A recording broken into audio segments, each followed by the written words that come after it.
The decision to close the Strait of Hormuz rests with our esteemed leaders.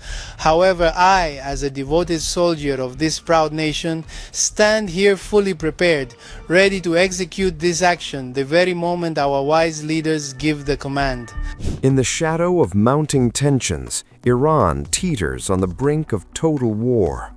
A warning that reverberates across the globe. The Strait of Hormuz, the lifeline of the world's oil, could be shut.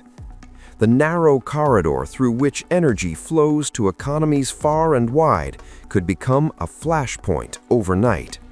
The Revolutionary Guards speak without hesitation. If our country's leadership orders the closure, we are fully prepared to close the Strait of Hormuz in the shortest time possible. A statement that sends shivers down corridors of power. The world watches. The stakes, nothing less than global energy and geopolitical balance. Every second counts, and the countdown may have already begun. The decision to close the Strait of Hormuz rests with our esteemed leaders. However, I, as a devoted soldier of this proud nation, stand here fully prepared, ready to execute this action the very moment our wise leaders give the command. In the heart of a fraught global landscape, a narrow waterway has become the epicenter of earth-shaking tension.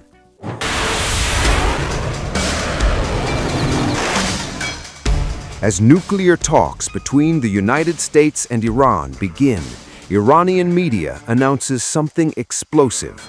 Live missiles fired toward the Strait of Hormuz, the narrow artery through which roughly 20% of the world's oil flows. This is no coincidence. This is choreography. On one side of the table, negotiators. On the other, warships, bombers, and ballistic missiles. The second round of nuclear talks is underway in Geneva. Indirect negotiations, careful wording, diplomatic language. But thousands of miles away in the Persian Gulf, Iran's paramilitary forces are staging large-scale maritime drills.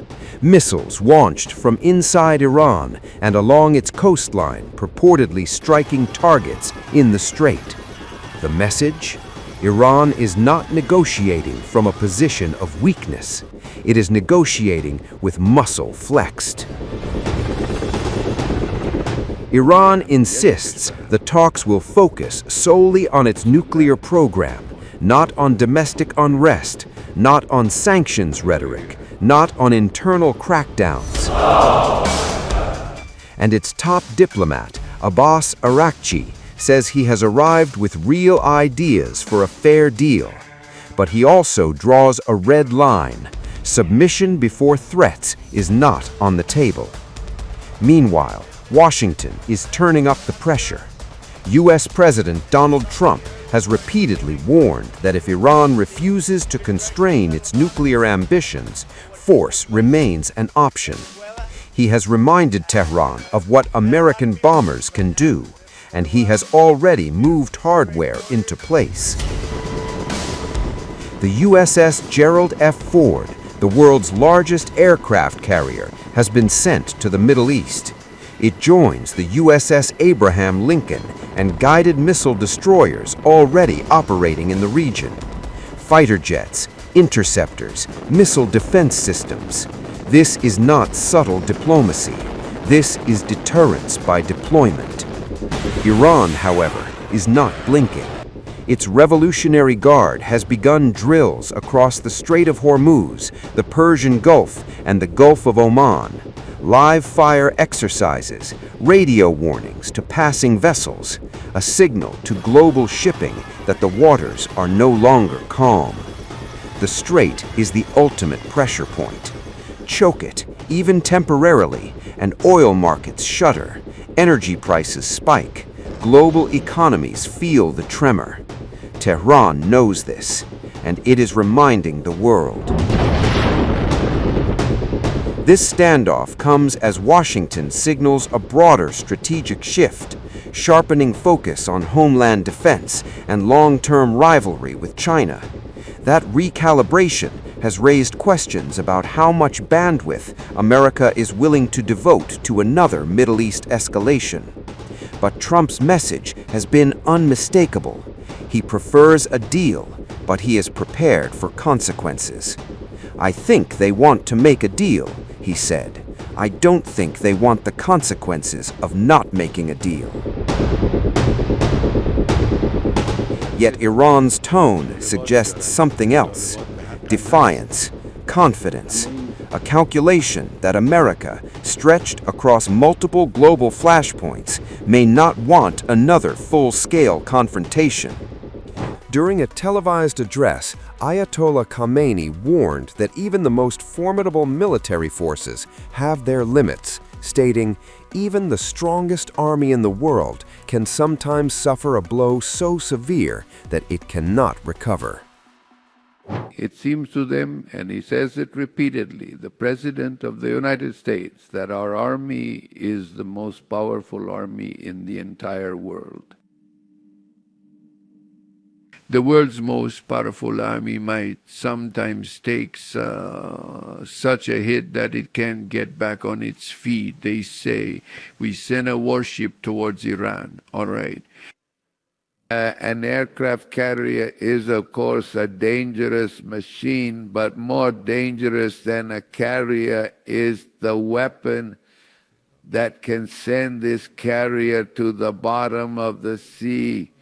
The U.S. President, regarding his recent statement, he said that for 47 years, America has been utterly incapable of bringing down the Islamic Republic. It has resorted to complaining to its own people about this failure, 47 long years. That America has not been able to destroy the Islamic Republic. This is a good admission. I'm not saying that you won't be able to do this either. If a negotiation is to take place, determining the outcome of that negotiation beforehand is a wrong and foolish thing to do. So you're proposing we sit down and talk about a certain matter aiming to reach an agreement. Why do you predetermine the outcome? You insist we must absolutely arrive at this specific agreement.